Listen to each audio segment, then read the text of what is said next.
Hello and welcome to the show. So this is the Porsche 911, which is probably one of the most recognisable supercars there is. This is largely down to the fact that even the most modern 911s still look remarkably similar to the originals. But as it happens, I quite like the look of the 911s, so you won't find me complaining. Other things which have stubbornly remained the same as well, such as the engine position, which is at the back, unlike the mid-mounted engines of all other supercars. And up until 98, the Porsche's engine were air-cooled, which is unlike just about everything else.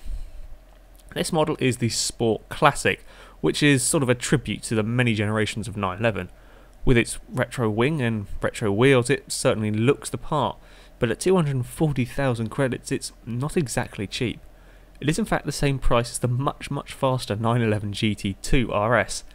And this isn't exactly the easiest car in the world to drive, as the Stig shall now demonstrate from one of his practice laps, coming through the follow-through, and yep, that's going very sideways at 100 miles an hour. Stig was brave there, kept his foot in, kept it on the tarmac, but yeah, this car is very tail happy. Off the line, and there's quite a lot of wheel speed actually, more than I was expecting from this, but it is a fast accelerating car. 0 to 60 is 4 seconds, it's got sort of 400 horsepower. It is only a mid-A class, so it's not going to be the top of our timesheet, but it should be relatively good. To the first corner now, looking relatively uneventful actually. Nicely controlled through there, there's no oversteer as I was kind of expecting. Up to Chicago now, it's looking quite slow actually through here. But then again, it isn't going to be sort of as fast as the Rivington that we had last time out. Now, coming down to the Hammerhead is probably the trickiest corner on the track. Heavy on the brakes, what's it going to do? Ooh, it's looking a bit squirmy under brakes there, but it's all kept under control. It's not going to oversteer, is it? No, there's no oversteering on the exit. Now, coming up to the follow-through, this is where things could go all completely wrong. It's looking relatively fast though. Through here, it's controlled this time. You can see Steve may have taken the cones out a little bit before. Through the tyre wall, it is very fast again. Now only 2 corners left. Second to last corner is another very tricky one. Heavy on the brakes again. Get turned in nicely. There's no drama through there.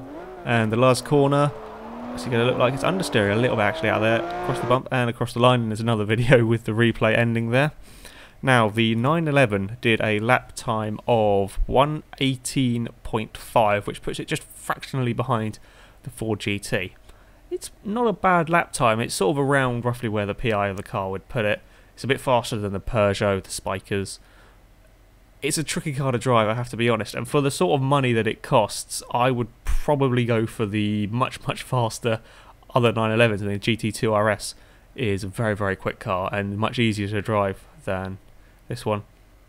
But that's it for this episode, guys. So if you want to see another car driven around our track, leave it in the comments section and we shall pick one of them.